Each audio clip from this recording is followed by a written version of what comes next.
Picture on the itinerary, this was called white and black lodges or something. Oh, this is, okay. Yeah, but esoteric and pseudo-esoteric schools is more Okay. what it's about.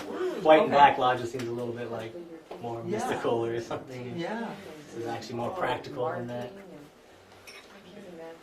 So I guess we'll get right into it. This is one that I was interested in even before I came here to Gnosticism, and it's one that I studied a lot before I came to Gnosticism, was that the different various schools and the different beliefs and the different, it was strange to me why so many came up, and you'll find that a lot of them have the same roots.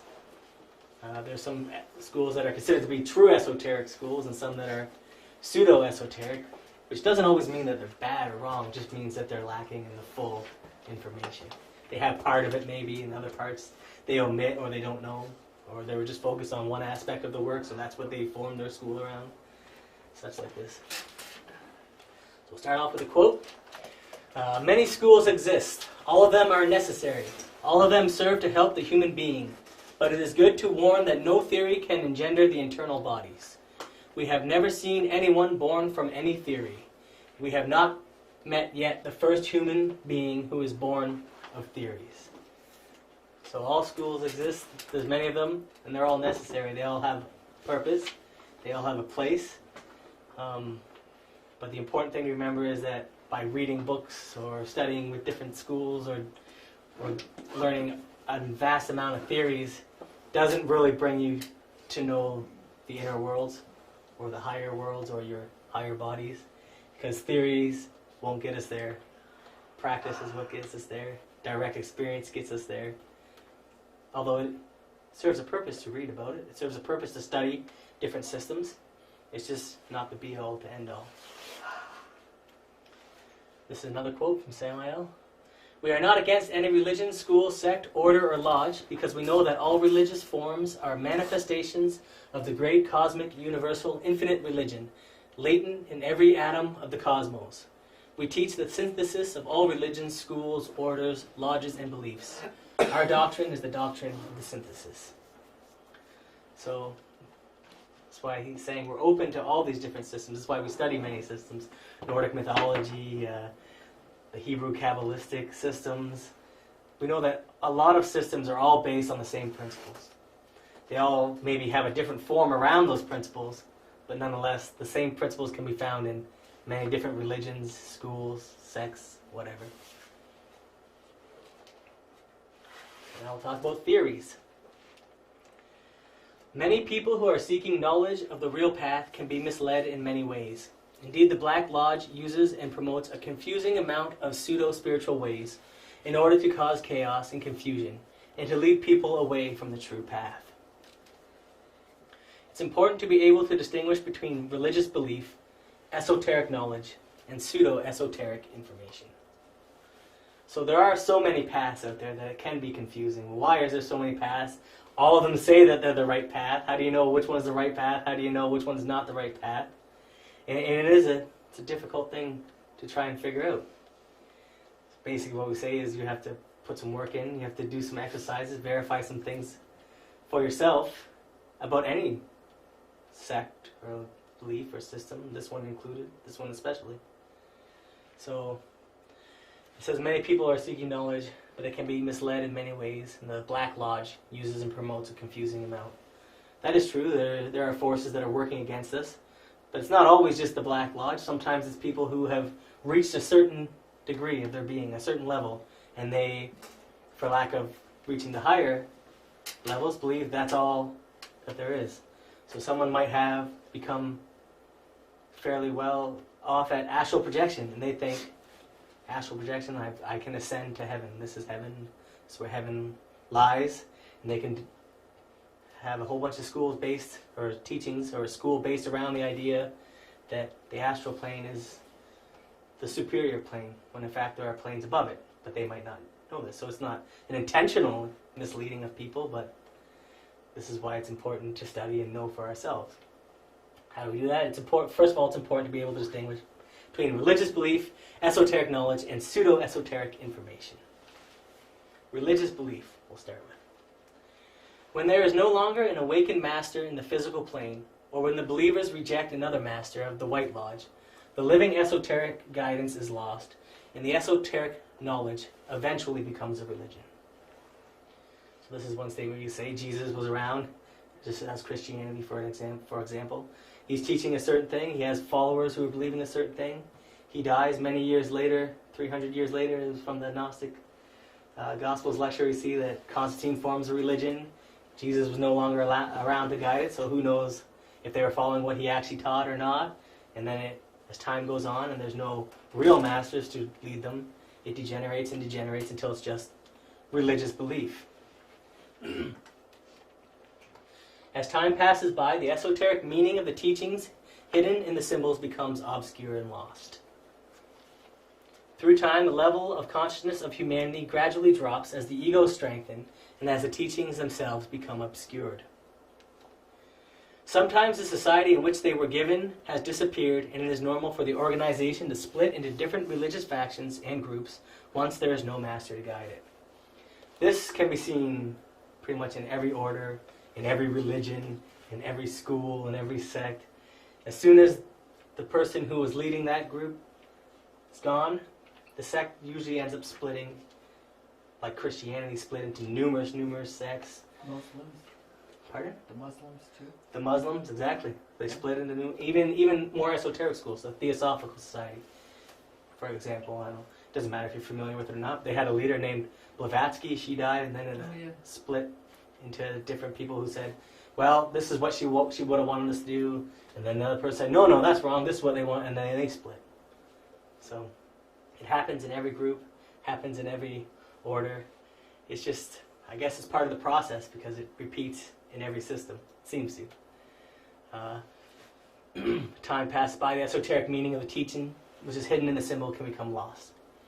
This is true. Sometimes people will put a lot of their knowledge into a symbol, and then those students working directly with the master or the person who was first leading the school, they knew what the symbol meant to them.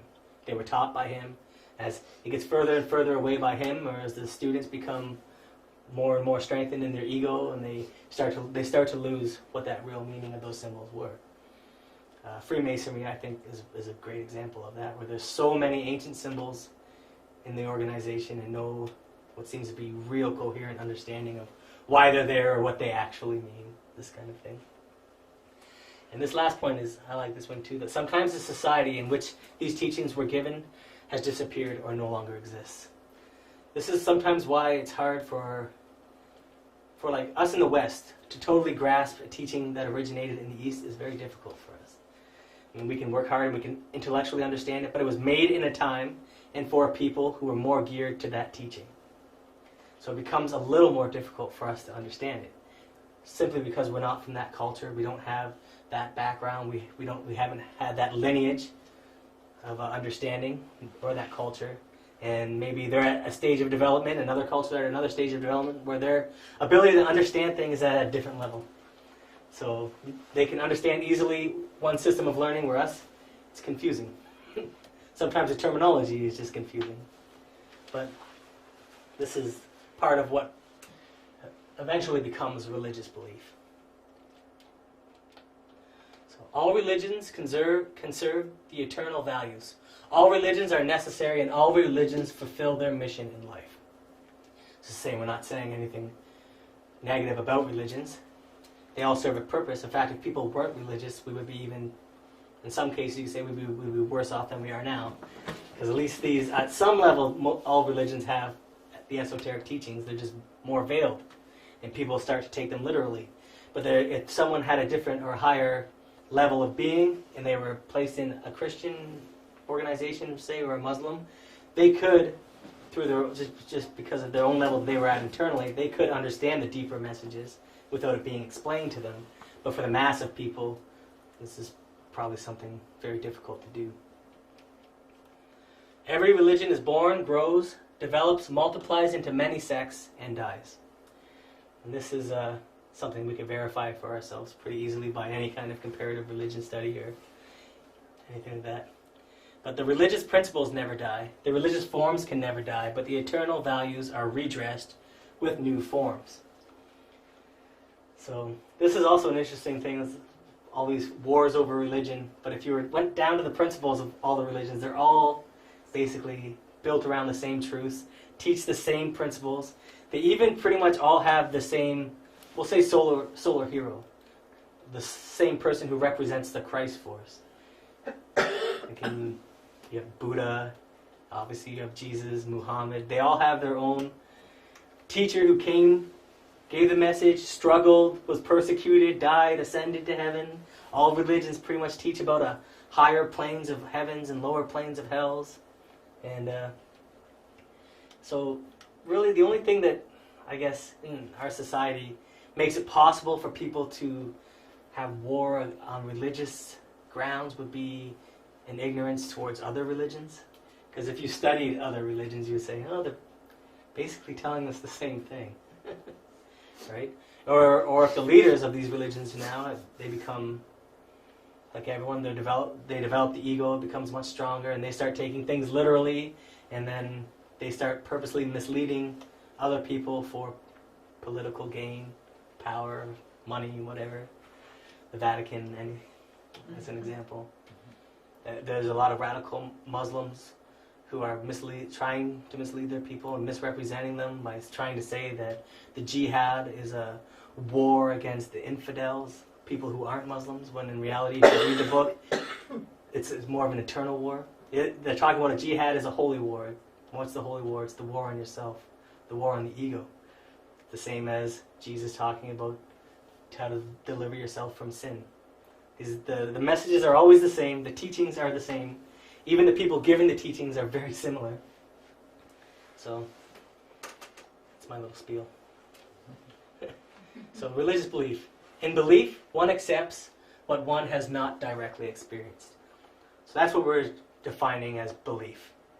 We're not saying it's good or bad, we're just saying people accept it as a fact, whether they've directly experienced it or not. But knowledge is gained from direct personal experience. This is the difference. So in belief, one accepts what you have not directly experienced. So that's not always a bad thing. I mean, we're in these teachings, we haven't directly experienced everything, but we know that it's important that we try to, that we work towards doing that. It's also important to be open to things that we haven't experienced, but not to just blindly believe what someone else is telling us as a fact. That's what religious belief is.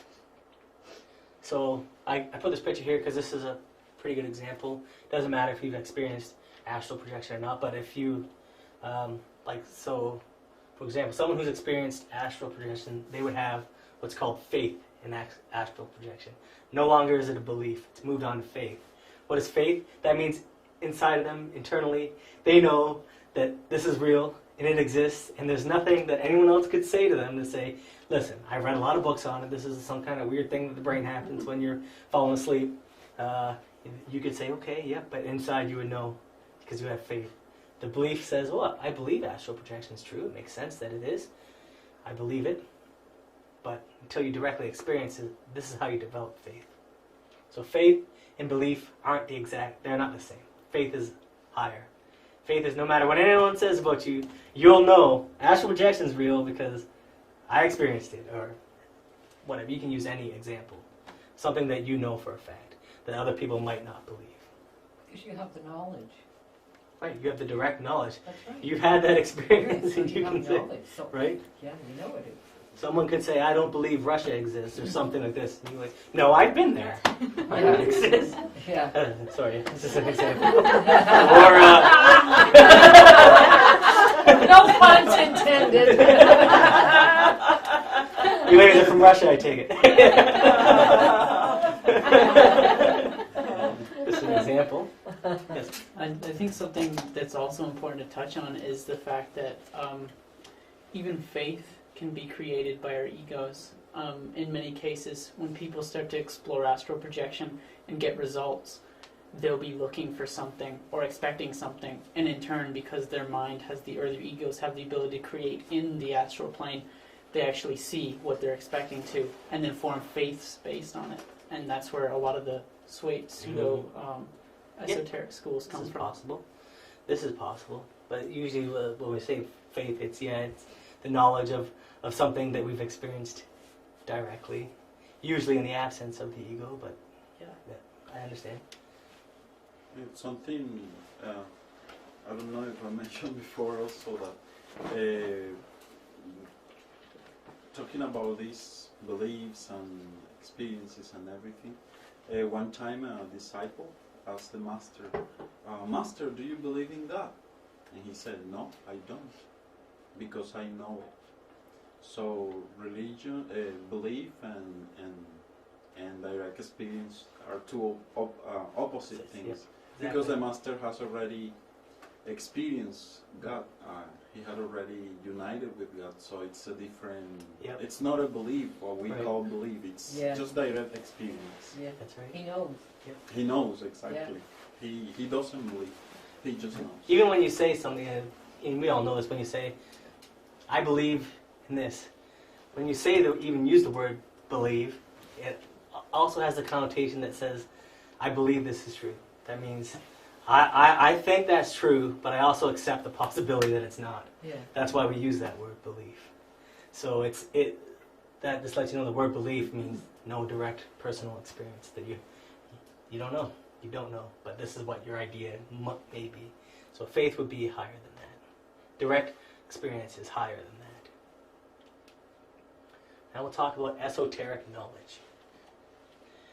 Esoteric information explains about the path to the awakening and includes clear information about all three key components of the path to liberation. I want to do a quick spot test. What are the three key components to the liberation? Or the birth? Sacrifice. Yes. You got it. Birth, death, and sacrifice. Imprinted on my brain. Yep, that's what we're trying to do. Yeah, they're permanent. Those are the most important. Yeah. So through these three keys, this enables a person to get on the path and to actually walk along it and to awaken. So there are some schools that maybe they understand some of these concepts. Maybe they teach death or sacrifice, but not all three of them. And there are some schools who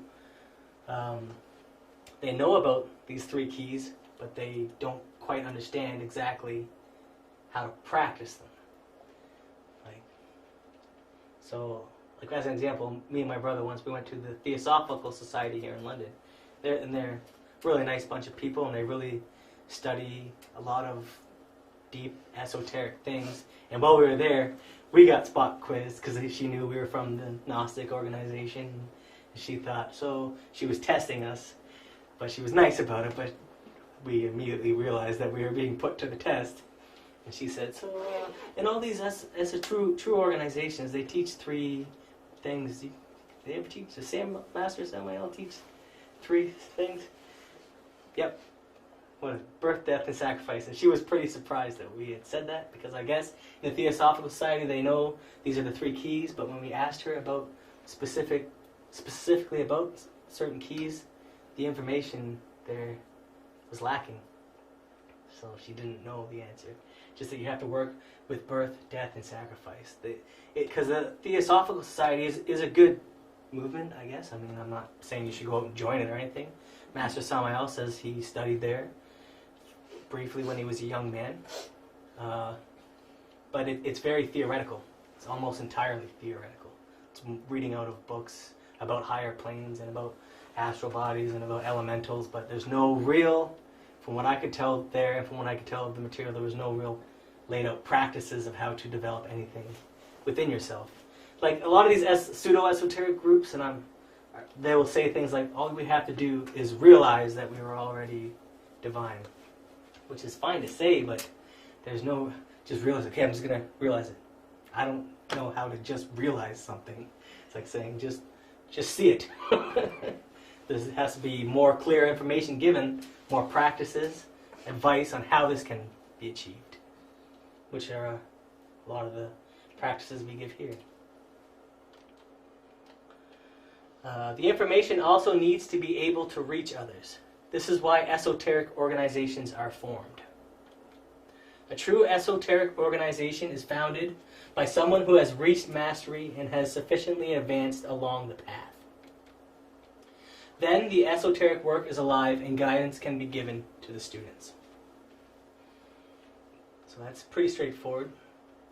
But the reason why there are so many different sects is because the information needs to get out there. So someone thinks that they reach the top, they feel like they have to share the information. Why does the information have to get out there? Why is the Gnostic? It's because you must give to receive. Everything's a gift, but you have to pay for it. So, seems contradictory, but the more you give, the more you receive in turn. Like, think of the whole teaching as a ladder. You're on a specific rung.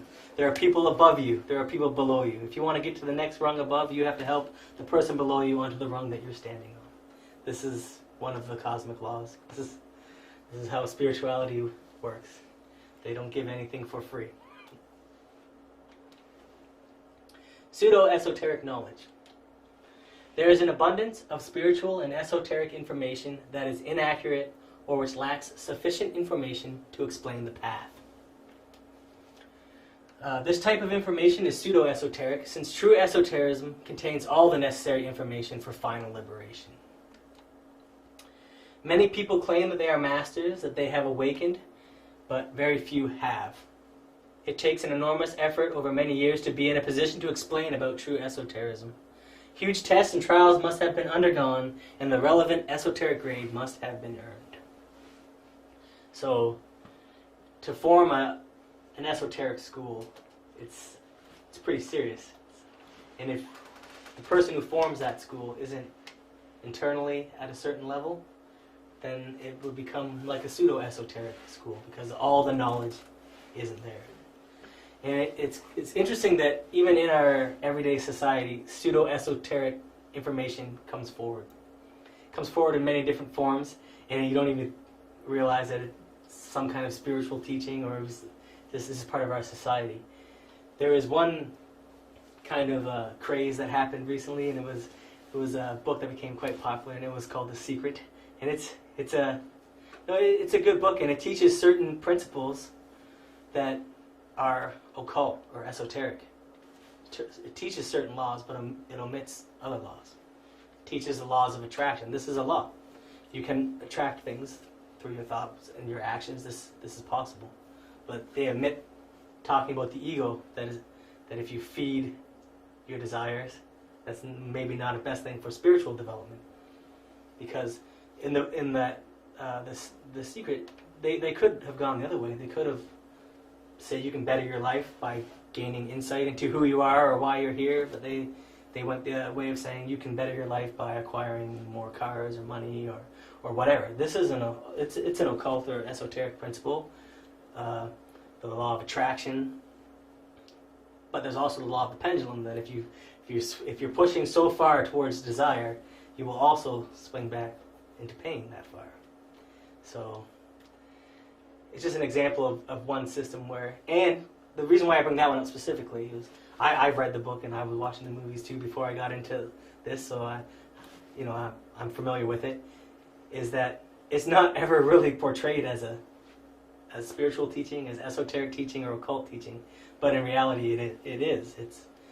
It's occult principles that have been around for a long time, that have been written about since at least the 1700s. It's just they don't give you all the information to correctly decide how to use the one piece of information they're giving you. They don't exactly tell you how to properly use the law of attraction, is all I'm saying. They aim it towards the ego, because this is how you sell books and movies. But there is a deeper teaching in there that is sometimes not found. I remember when I read it, I thought, does this stuff really exist? Is there a law of attraction? And then I started looking into deeper, like what are other laws like this? So there is a platform there that can lead you into deeper and deeper teachings, but you can also be misled. And like I'm not picking on any systems or schools or anything, because like I said, they all serve a purpose. They're all serving a reason, but we just need to understand a little bit about them. To that, we're going to talk about the four schools, something Master Samael talks about. There exist numerous systems all of them claiming to have the truth. The majority of these numerous sects, orders, lodges, esoteric societies, etc., can be divided into 4 schools. Number 1, schools that teach how to crystallize soul. Number 2, schools that teach how to crystallize soul and to incarnate the spirit, the being. Schools, and then number 3 is schools that serve as a kindergarten for humanity. And the number 4 is the authentic schools of black magic.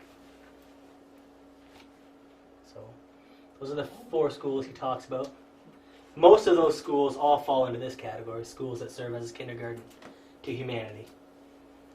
There are less schools that teach the higher learnings, but How about the first one? the first one, schools that teach how to crystallize soul, we'll get into them, but Oh, okay. there are a few, not so many, there's less of these. There's also not as many schools of actual black magic, but the ones there are pretty serious. So, schools that teach how to crystallize soul. Now, this is just the terminology he used to explain the schools. Sometimes I find it confusing when he uses the word soul and spirit, but we'll tell you, because sometimes in the context they changed as to which one was which. But for schools that teach how to crystallize the soul, we'll talk about it. Crystallize the soul is more like the elimination of the ego, in this way that he's talking. Illumination of The the ego. ego. Oh. So schools that teach how to crystallize soul. We do not yet possess the soul. We possess the essence, the psychic material, the prima matter for crystallizing the soul. So this teaching is very widely known everywhere except for the Western society, Western world. Like many other religions, they also say that we don't have a soul yet, but in Christianity came to Western civilization, they said, no, we already possess the soul. We already have the soul, the work is done. We just have to wait, and then when we die, we go to heaven, is what the saying is.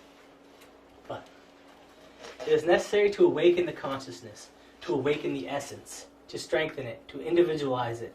This is called crystallizing the soul. So freeing the essence from the ego, those are the schools that he considers teaching how to crystallize soul. Only he that has a soul can teach others the complete theory of the crystallization of the soul.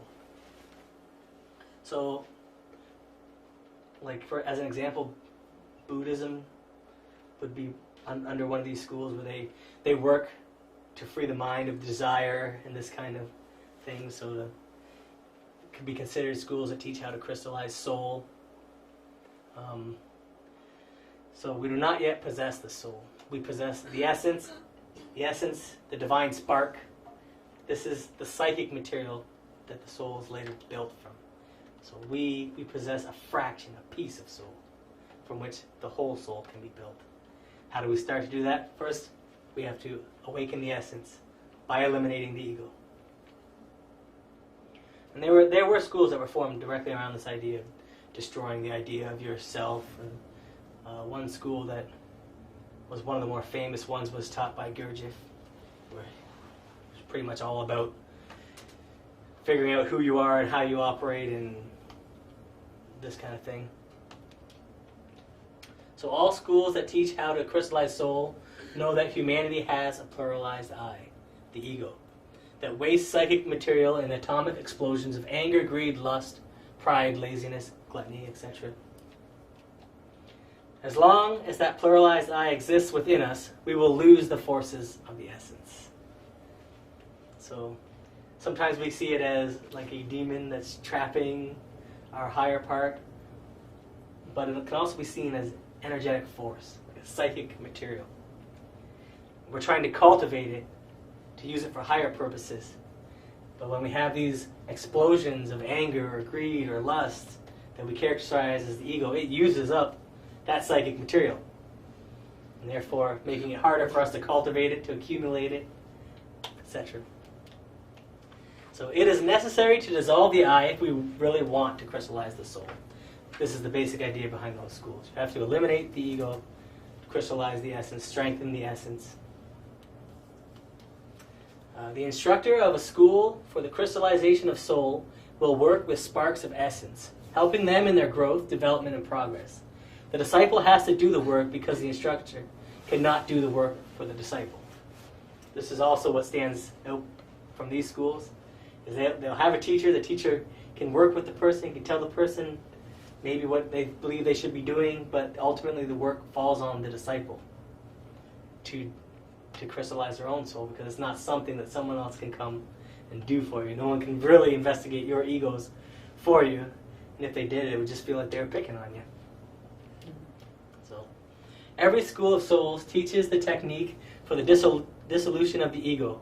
Only through the creative comprehension of our errors in all the profound levels of the mind is the I really disintegrated. I believe the lecture Phil gave last week was about this, pretty much how to meditate on the ego so that you can understand it and disintegrate it. So the schools of souls also teach systems and techniques to awaken the powers of the essence. And there are many of these schools that have existed but were secretive in nature. So it's hard to get the exact information of what they practiced or what they believed, but there were lots of secret society type of schools, especially in the East. There were many of them. The schools of souls teach the science of inner meditation through which the consciousness, the essence, awakens. In this way, we will attain the inner illumination. So many of the schools that teach meditation specifically, if they teach it properly, then they're teaching you how to crystallize the soul. There are also pseudo meditation schools where they teach you how to meditate so that you can sleep better or be relaxed. But it's just all. This is why it's very important for us to do the work to discover for ourselves. Is that school something I want to be affiliated with, or are they teaching me higher knowledge, or? Secondly, we have schools that teach how to crystallize the soul, so all we said before, and how to incarnate the spirit. All schools that teach how to crystallize the soul and incarnate the spirit are schools of regeneration. The schools that teach to crystallize soul only do good work, but those that teach to fabricate the soul and incarnate the spirit do the superior work. Every school of regeneration teaches the Mathuna, or sexual magic. So this would be the main difference, to have the alchemical teaching plus the previous teaching. So every authentic school of regeneration teaches the three basic factors for the revolution of the consciousness. These three factors are death, birth, and sacrifice for humanity. And it's kind of interesting to think, because I thought before, this Gnostic group, is he just talking about this group specifically, or were there actually other groups in the past who taught this?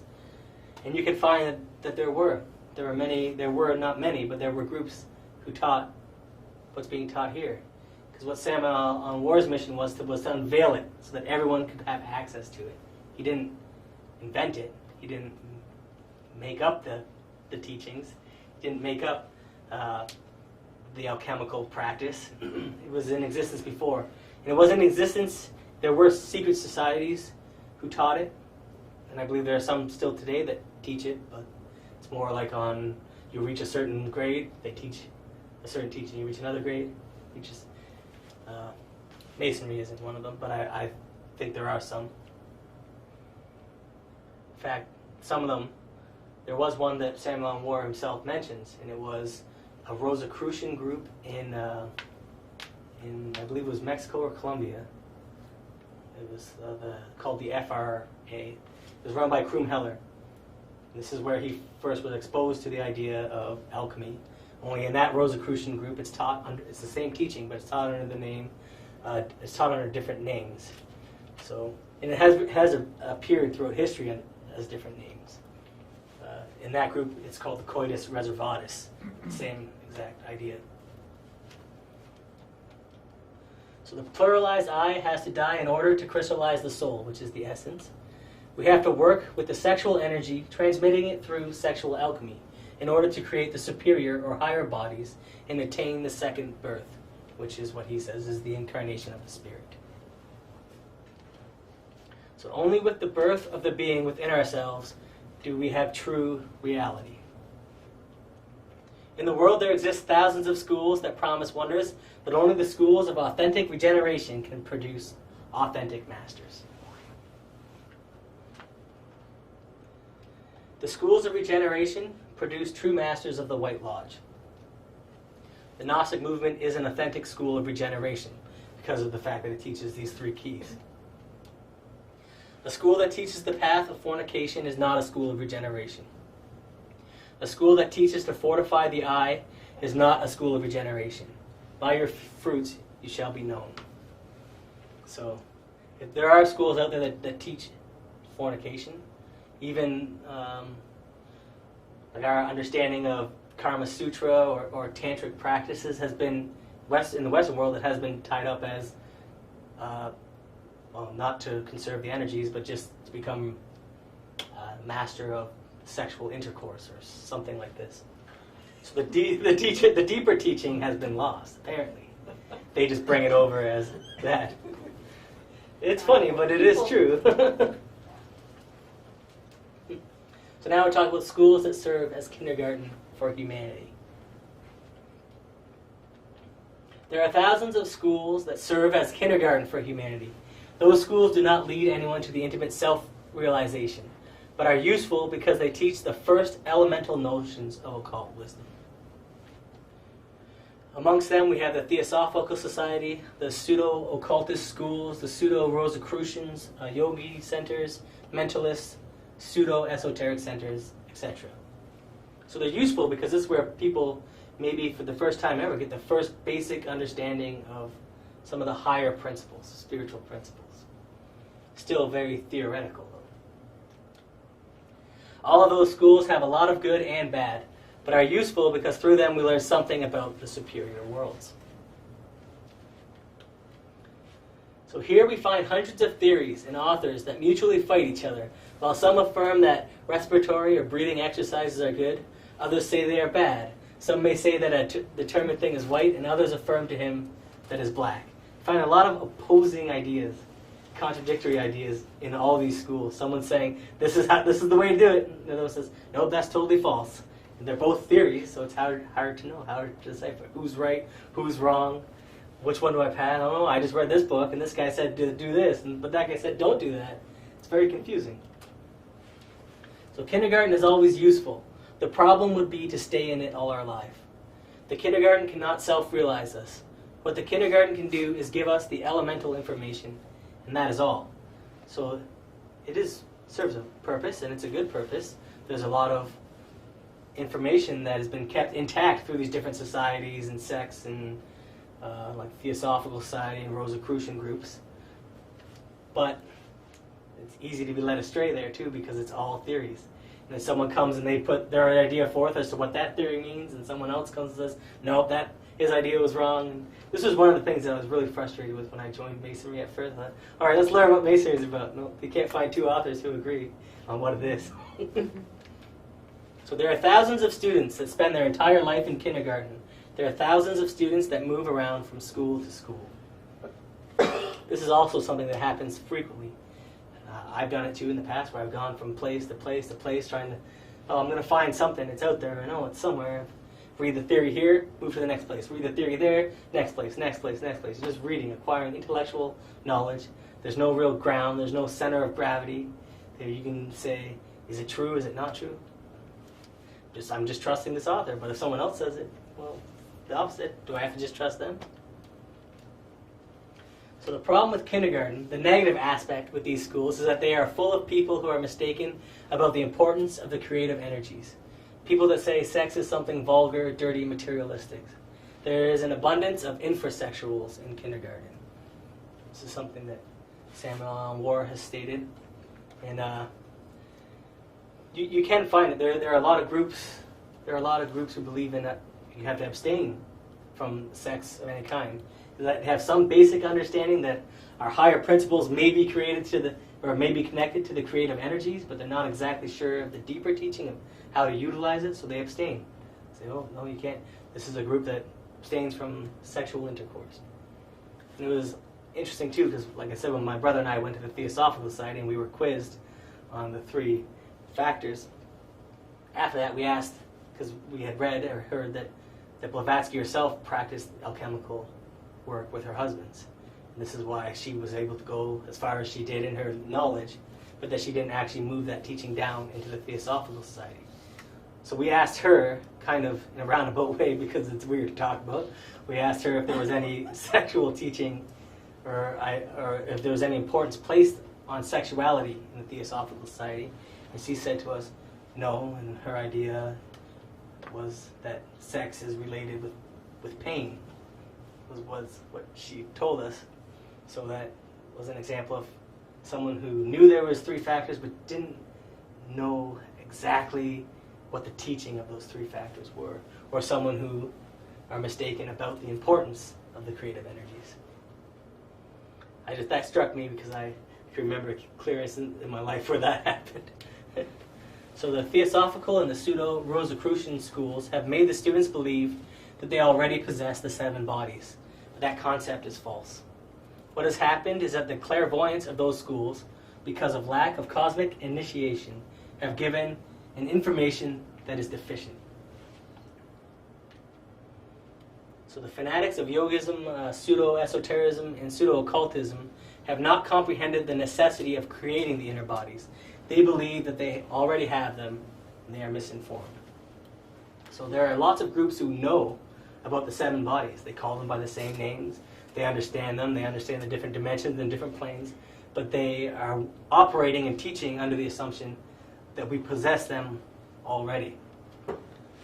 And a lot of people believe this. I don't know if they believe that maybe when they die, then they'll be able to utilize them, or because if they believe, I'm not exactly sure what the belief is, how we can already possess them if we can't work consciously in the astral plane or the mental plane or the causal plane or anything like that. So this is interesting because Samuel Morris talks about the schools of yoga. It seems that in the schools of yoga, they can either be classified under the kindergarten of humanity or the superior schools of humanity based on what they teach. So in the schools of yoga, there is much that is useful and much that is useless. Those that have traveled through India, Tibet, China, Japan, know very well that the most serious aspects of yoga is in Tantrism. In reality, without the Tantrism, it is impossible to reach the level of an adept. So the exoteric or public circle of every school of yoga is kindergarten. It leads people to a basic understanding of higher principles, but it can't help them to regenerate themselves or to incarnate the being or build the higher bodies. But the esoteric or secret circle of every school of yoga is a school of regeneration. In the Western world, the yoga has not been comprehended correctly, and there have appeared many people who reject the deeper teaching. In reality, yoga without sex, without mathuna, is like a garden without water. The yoga without sex is kindergarten, not a school of regeneration. But to me, that statement is also, it's interesting because that lets you know that if you add the alchemical teaching to the yoga teaching, then becomes a school of regeneration. So it's very useful. Now we're going to talk about the big scary one, the schools of black magic. Schools of black magic. The most difficult is to recognize the black schools. Normally they are full of sincerely mistaken people with good intentions. These poor, foolish people ignore that they do not yet have the body of conscious will, and that they only possess the force of desire. These fanatics believe they are semi-gods and think that divinity can express itself through the people that do not yet have the superior bodies of the being. They believe they can incarnate a higher force into their being. They try to utilize it without necessarily creating those higher bodies that receives the being, the astral body, etc. Part is hard to understand is that normally these people speak against black magic. It's not like they say, yeah, we're a black magic society, who wants to join us? It's always cloaked in really high spirituality. You think that they're a very spiritual group. The fanatics of those schools want to make the subconscious become conscious without troubling themselves to eliminate the ego or working in alchemy. So this is where some of those schools differ. But as we're going to see, to be an authentic black magic school, there are keys that many of the schools who think they're black magic, they don't possess.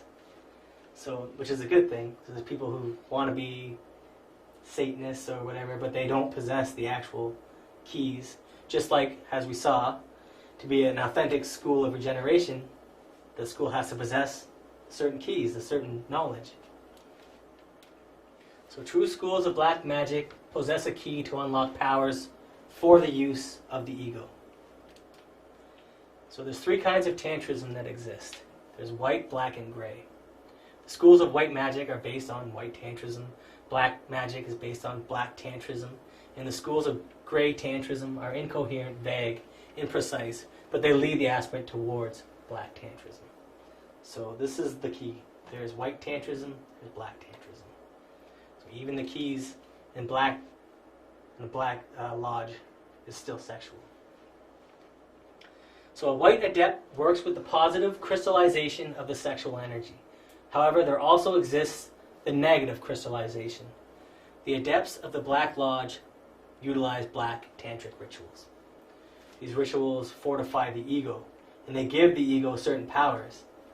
They might not totally understand that they're giving those powers to the ego, but then they could, say, develop clairvoyance, they could develop the ability to astral project, they could develop what seems like higher principles, but they've developed them for the use of the ego, and they've developed them in an inferior way.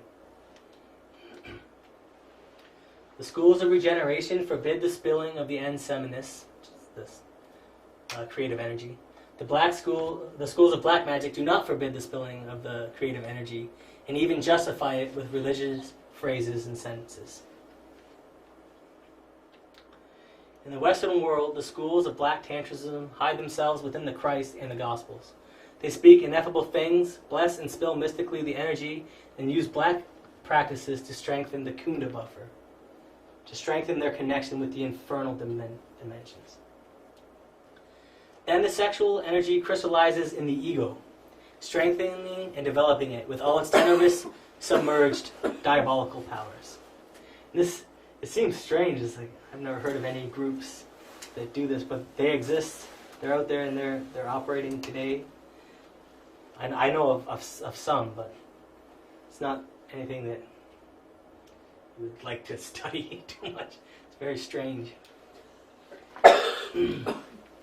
The basic fundamental objective of true schools of black magic is to develop the kunda buffer organ, the tail of Satan, to develop their connection with the infernal regions. The kunda buffer could never awaken the 7 superior chakras, the ones that we discussed, the rise up the spine, but it does put into activity the antithesis of the 7 churches or chakras, the malignant centers or dark chakras of the lower bowels. So there isn't just 7 chakras. There are many chakras. There's 7 divine chakras. There's also these malignant centers. This is sometimes why when people they eat a huge meal, they go to bed, they have nightmares, because these chakras are in the intestinal region. That's where they reside. So you can be putting those into activity, which is sending you down into the infernal dimensions, and therefore you're having a dream or an experience down there. It's terrifying for you. So that's the difference between white and black. Without going into too much detail, what it is that they believe or practice specifically. Now we'll talk about mediums. Mediums were really big in the late 18th century and early 19th century. They were very popular. They're especially in England. There were many schools that came from the schools of mediums. There was also, because it became so popular, there were many, many people who were like sleight of hand tricksters to get money. There may have been some authentic cases of mediums. There were. So mediums are passive and receptive subjects who grant their matter, their body, to metaphysical phantoms from beyond the grave. So they're passive, very passive personalities, to be able to attract these beings or this energy and let it work through themselves. Spiritualism allows us to communicate with that which is beyond death. This is done through certain passive subjects, which are called mediums. However, only the shadows of the deceased come into the spiritualist center. These shadows are composed of the psychological I, or the ego of the deceased. This is important to remember that a lot of mediums believe that channeling divine beings. Some even say they're channeling Jesus. In many cases, it's just ego. It's just ego that is being channeled. Because a true master never uses the body of someone else. Would never violate the temple of another person to get their message across. So by manifesting themselves through the mental, astral, and physical bodies of the mediums, the shadows of the deceased produce the dislocation of the mental and astral vehicles of the medium. And the consequence can be things like insanity. There are certain groups or secret societies who practice this, and many of them develop schizophrenia, things of that nature, for allowing other beings or other entities to use their vehicle. It dislocates their actual astral and mental bodies. Which, when you see someone walking around with a dislocated astral and mental body, it seems to us to be some kind of mental condition or some kind of insanity. So the mediums of spiritualism are unable to investigate the superior worlds because they have their mental body dislocated. The mediums of spiritualism are mentally unbalanced, therefore any investigation they attempt to do in the superior worlds results in failure. Also because they are using negative entities, ego. They're believing that the egos are something that they're not. They're seeing things in higher realms very subjectively. And now to get into that further, we're going to talk about positive and negative clairvoyance. So positive clairvoyance is a faculty acquired by those who possess continuous consciousness. Positive clairvoyant knows how to drive his faculty by will. The clairvoyant must learn to see in the absence of the ego. The clairvoyant must see without judging, or must see objectively instead of subjectively. So the clairvoyant drives his faculty by will, by willpower, by the work they've done. So what is someone who has continuous consciousness? That would be someone who lives in a state of awakened consciousness throughout the day, totally awake. They're aware of their actions, they're aware of what they're doing, what's manifesting through them. They then also can live that way when they sleep, totally conscious. They're not dreaming, they don't dream. Someone who possesses continuous consciousness doesn't dream. They're always awake. So in order to develop positive clairvoyance, it is required to practice the necessary esoteric exercises and to study the best authors of Theosophy, Rosicrucianism, yoga, psychology, just for a basic idea of the fundamental theory. This is what Samuel Alomar says. To get an idea of the theory, you have to study some books, but it's more important to do the practices, to do these practices. Positive clairvoyance is achieved only with a great intellectual culture and a great esoteric discipline. The highest cultured people who are submitted to the most rigorous intellectual disciplines achieve the truly positive clairvoyance. The illuminated intellect is the outcome of positive clairvoyance. These are people who have done many practices, have advanced to a certain level, and have the superior intellect intact. We're not talking about like intellectual people who are really good at studying and reading this, because there are many people who go to the astral realm and they'll see something and they'll believe that they'll subjectively believe in it. For example, if you're in an astral plane and you see a terrible monster in front of you, this could be a projection of your subconscious. It might not be an entity that is separate from you. So people could believe, they see a lion, there was a lion. They don't understand exactly what it was. They don't understand that it was a symbol that their subconscious projected, because the laws are different in the astral plane. This is why it's good to sometimes have basic understanding that the astral plane, if we're not totally awake, can be extremely subjective. We can create in the astral plane. Our thoughts come to before our eyes. This is what dreaming is. So many clairvoyants fall into error because they believe that their subjective vision is objective. The negative clairvoyant sees without wanting to see. These negative clairvoyants see forms that exist within the infraconsciousness of this great nature. These negative seers fall into compulsive suggestion and become cheated by the tenebrous entities. This has happened many times in the past. There are many schools where people say they're channeling. Seems these days, instead of channeling a spirit, people are channeling aliens. It seems like we're channeling an alien from beyond. This is the. It's hard to know if you're not objective, if you don't have certain faculties, whether what you think you're channeling is what you are channeling. And the practice of channeling itself is not a great one, and it doesn't help you on the path. It doesn't help you towards your liberation. It actually works against it. So the clairvoyant's worst enemy is ignorance. The ignorance of what it is they are doing, what the consequences are, this kind of thing. Yes? Some of those people who channel say that they can predict a future for someone. Mhm. Is that like almost like, the crystal ball kind of thing? Is that Yeah, can that they would get be that me. through channeling? Could you read Um, someone else's future, like if it's somebody from the other side? This is definitely what they all did back then. They all came to channel so that they could read people's futures. What people wanted to It's- know. Maybe if the person did have certain faculties developed, they could see in the astral plane. They could maybe then see what possible outcomes might be. They could possibly be able to do that, but generally, I doubt it Mhm. personally. But it's one of those things that I'm not too positive about. So that's been the claim of mediums, to see the future or to predict the future. There have been many predictions about the future. Most of them have been incorrect. But it's because the astral plane is different. Time is different there, right? It shows, it's like in a mathematical equation. If you punch in these numbers, this could be the outcome. But there's a possibility that instead of those numbers, it could be these numbers or these numbers or these numbers. Because depending on what plays out, there's many different possibilities. So, I mean, there was a lot of times the channelers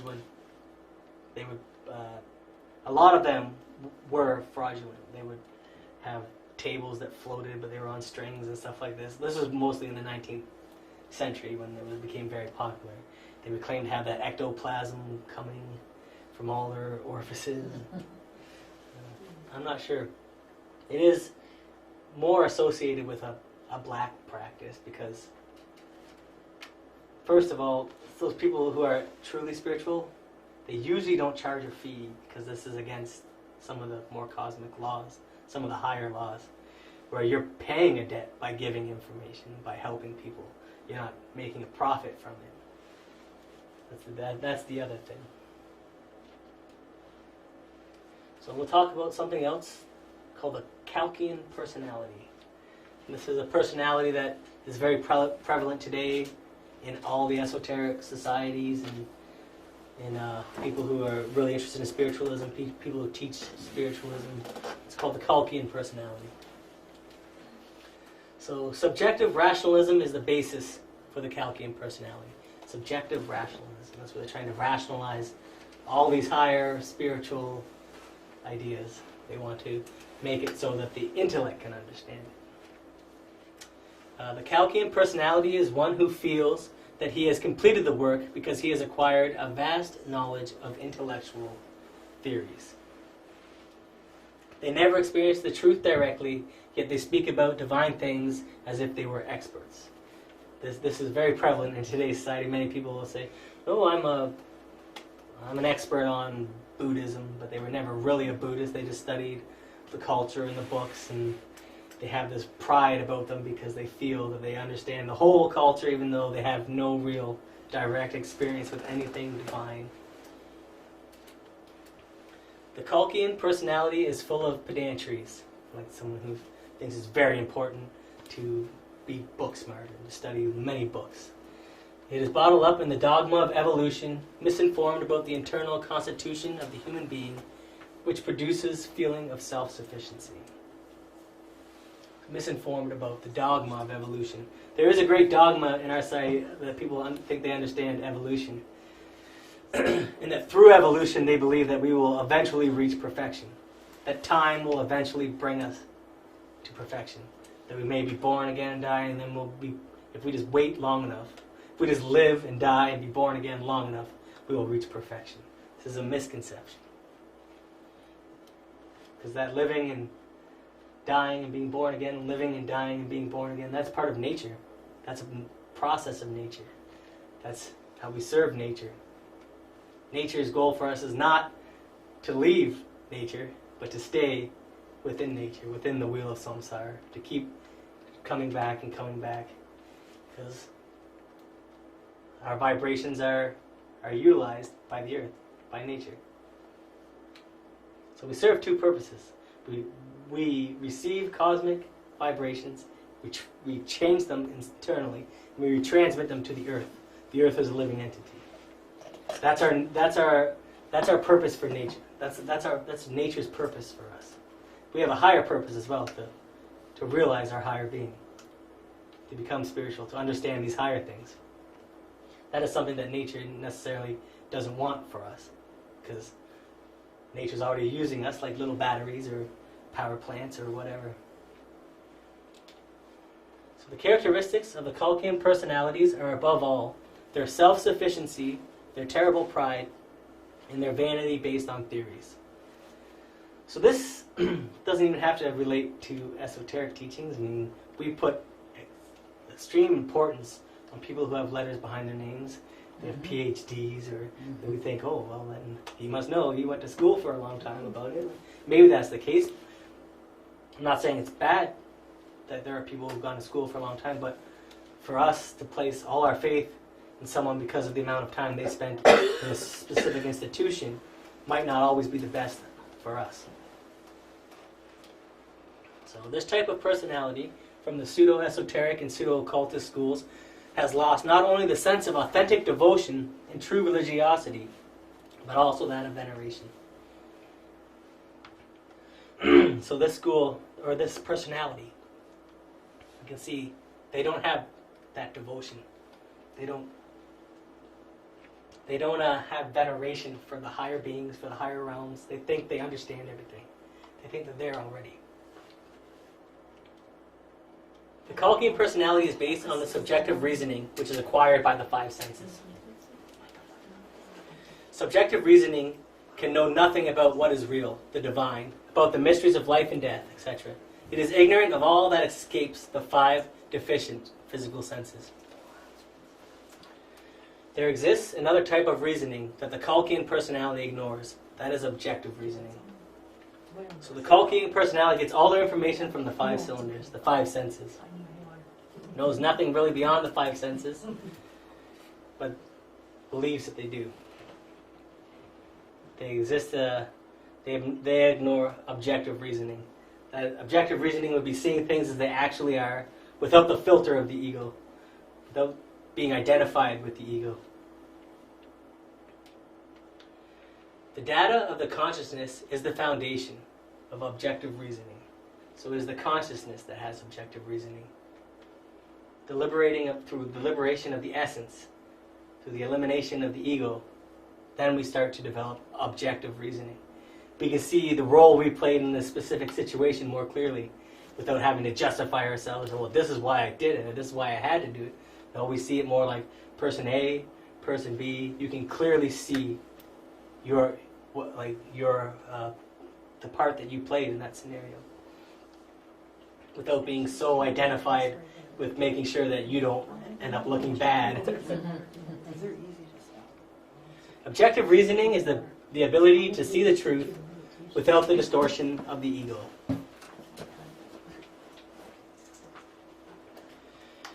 The powers of the heart do exist. These powers are those qualities that are beyond the intellect, and it is purely reasoning process, and it's purely reasoning process, which the sensualistic subjective reasoning knows nothing about. So the powers of the heart do exist. Intuition exists. Our higher faculties exist. It's hard to know these things if we only rely on the five senses.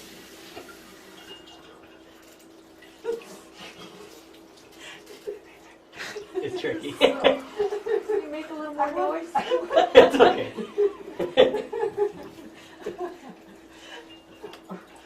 So the Culkian personality is not serious.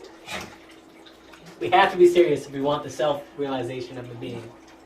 The Culkian personality isn't truly serious. They're not truly serious in developing themselves. They're not truly serious about looking at themselves correctly. They just want to feel almost intellectually superior about esoteric subjects. The seriousness required is that seriousness towards the inner being. This is the seriousness that we need to have. We need to work for our inner being. We need to sacrifice time, like we're doing tonight, for the inner being. We need to sacrifice time to meditate, to do these practices for the inner being. So it is good to receive information about abstract dimensions from books or lectures or classes, etc. But it is important to do the work to attain direct personal experiences. It's the most important to attain the direct personal experiences. We still want you all to come back and everything. Beyond belief.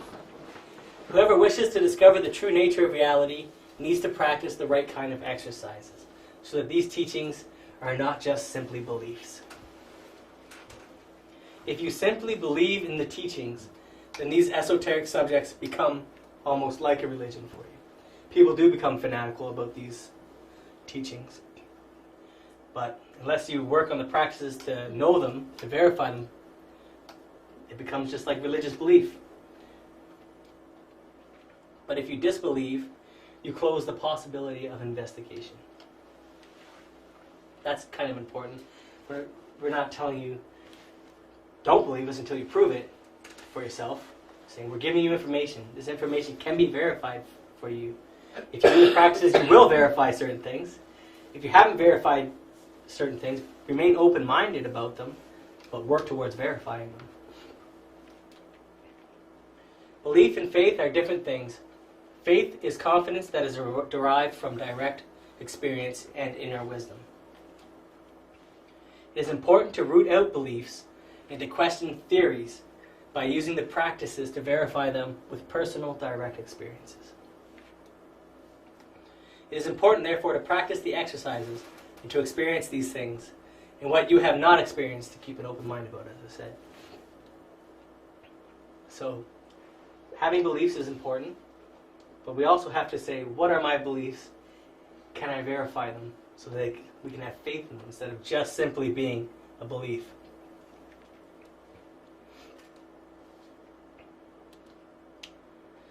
So we explained about this path from our own experience and that of the Masters, but it is up to you to verify these teachings. It is up to you to find out if liberation or true knowledge consists of going along one path or not. No one else can do it for you, and a belief will not get you there. So sometimes this is difficult for people. They want to be more passive and just collect theories. They want to have all this intellectual knowledge. But there's work that needs to be done, by you. Not that I'm telling you have to do it, but just that if you want to experience certain things for yourself, you're the one who has to do the work, which is pretty obvious. So we look at these things as directions. Look at these things as directions for your own search, like a map that guides the way. You don't know if the places in the map exist or not until you go there, but the map is useful nevertheless. Those who have gone far enough esoterically leave behind their maps, and what you experience, if you go far enough, may one day be a map for others to follow. This is kind of like the pep talk, like we can do this. This is what we're here to do. The lectures are fun, but the practices are what's important. And sometimes you just do the practices. You feel silly doing them, but you stay open-minded about it. And if you persist, you will verify things for yourself, and then you will start to take those steps. When you verify one thing, then it's like almost like a boost. Like helps you. Like, yes, okay, well, this is true. Now I can it gives you extra energy to go and verify other things. It gives you that charge that you need sometimes that says, I could go practice, but there's a good show coming up on the television and I'm tired because I've worked hard. These are obstacles that we have to overcome. Work hard to verify some things. It becomes easier to work to verify others. So that's esoteric and pseudo-esoteric schools. It was kind of a shorter one, but thought you guys wanted to meditate longer maybe. So any questions? Going back to the mediums, I remember having read in a book that one time the master, when he developed clairvoyance, he went to one of those seances,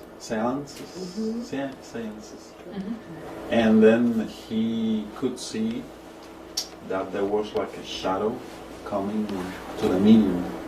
So they would say, "Oh, we're going to invoke Jesus Christ," and then the medium said, "Oh, I am Jesus Christ, I am talking to you, do this, do that, love each other." And then the master said that there was like a shadow, there was like a black magician behind the medium that was taking place, that was like talking for the medium. So Yeah. it's From another plane? That from channel would another be? plane, Another yes. dimension So it's or just get whatever? dark. Oh. A dark Dark entity. entity. A dark entity was Mhm. taking. But she the- thought that it really was. She thought Exactly. that it was Yeah. Mhm. Jesus Christ. Yeah. Then everybody thought, but then the master said, "No, I won't. I will never ever go Yeah. back to those seances because Mhm. they mislead people." Mhm. Even And the the- medium is misled. The And medium, the medium they truly is- That's believe right, that yeah. they're Yeah. And the karma of the medium is the epilepsy. So the epilepsy is the karma of the mediums. What do you- Epilepsy. epilepsy. The- Epilepsy Really? Yeah, the Yeah. disease. To have It's the karma. can be a kind of past life mediums. Mhm. Spooky. Well, I know I went to that spiritual thing and there was a woman there and she was able to channel, like she just, her voice, everything totally changed. She said this other Yeah, person they was change the speaking, voice, right? everything. Yeah, yeah. Yeah, because another entity can come into the Yeah. person. That's what We're she just was saying claiming, that- yeah. Oh, it probably did, but just Yeah. the nature of that entity is what's in question. Yeah, Yeah. like 3 different entities, like from Yeah. different, Really? one said that he had never been like in a physical body or something for Mhm. years or talked to people, I don't know, just different weird stuff. Yeah. Well, there was that famous, I think she's popular now, her name was Ramatha. She claimed to channel an alien from a different civilization. And she has a school in America.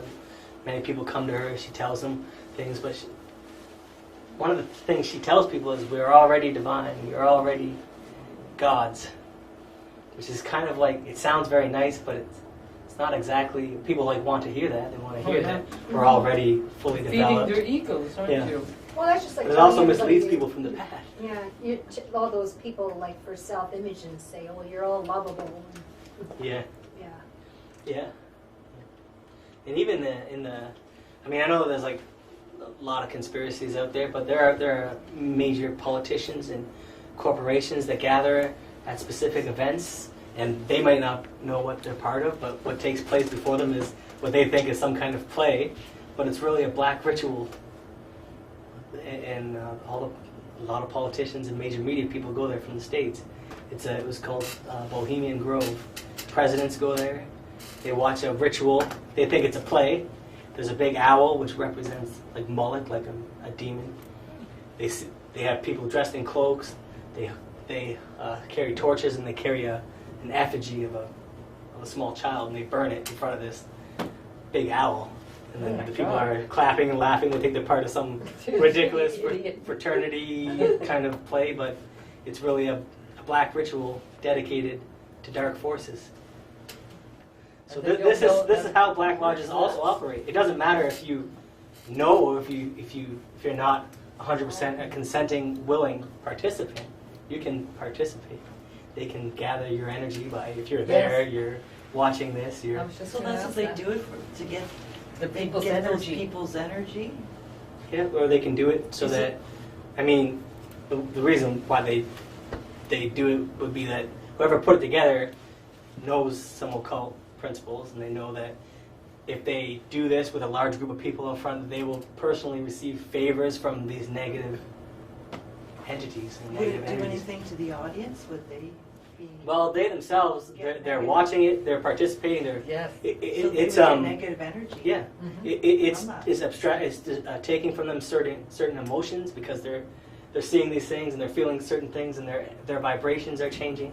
Well, if they're liking it and it's mean, if it's bad, Yeah, that's that happens. Yes. Yes. So how can we distinguish which dedicates to black entities? Like sometimes people go and they think that's good thing, but it turns to be a Yeah. bad thing. Yep. So how can we distinguish this, right? Yeah. Can we? And this is why I said it's the black schools are the most difficult to distinguish because they never come out straight out and say No, of course. I'm a black school. Yeah. I mean, How can we understand that it's Yeah, not good? that we thing? don't fall trap Yeah. to these. Yeah, Right. That's interesting. well, yeah, Like, it's like you never know, right? that is true. But I mean, the schools that teach you about the three factors about the death of the ego, the spiritual birth that you have to create the bodies, and the alchemical work. Those schools, the black schools will teach kind of the opposite of that. They might teach like go forward and multiply, like telling you to spill the creative energy or something like that. But it's difficult. This is because why that gets you down. That Yeah. takes you down. it's difficult. Like, we have to basically do the internal work on ourselves to reach a certain level so that we can see these things for ourselves. But generally, I mean, I've seen a bunch of these black lodges or schools or whatever, and there is kind of a weird vibe. Sometimes you just have to trust your Mhm. intuition. Yeah. Because I'm thinking there's these people from the media who are sitting here watching this fake child being burned. They must have a certain feeling like, what, this doesn't Yeah. feel exactly right. Yeah. You know what I mean? Yeah. Oh, If What they're kind of enjoying play it, is they're not this? very good, Where right? they're Yeah. showing, Yeah, yeah. Sometimes it's hidden so That's right. well. It is. It's hidden very Well, well. sometimes you go to those things and they have those sacred dances and Yeah. everybody's supposed to participate. Well, maybe it is black magic instead of, or Right. is it harmless? Is it just, because apparently it's, Right. Well, like I guess, like in the like true black magic, they utilize certain keys that they would teach that have to do with tantric practices, black tantric practices. So the ones who put on, say, this Bohemian Grow as an example that we've been using, people come and they're there, but are they like they're participating and they're giving their energy, but the people who are putting it on, they're the ones who are really truly into black magic because they have these keys. The keys for white magic and black magic all relate to the sexual energy. So, Yeah, I actually read in one of Samael Yor's book, he mentions how a lot of the Hollywood system is submerged in that the theaters are now the local black lodges yeah, the in death of every the Black city Lodge, yeah. or something like that. I Right. think it's an interesting concept because it's a lot like what you were describing. You're watching a movie, you're identifying with Mhm. the scenario of the Mhm. individual, and you're confusing your emotions with their emotions, Yeah. and it leaves a lot of room to like lose. Because energy objectively, if theoretically. someone were to objectively watch what was happening, it would be your body sitting there doing nothing and staring at a box. But when we're doing that, we feel totally immersed. We have certain egos that are just running rampant because we think we're that character, we're in that situation, we're excited and scared for them, and it's producing in us false emotion, basically, false feeling.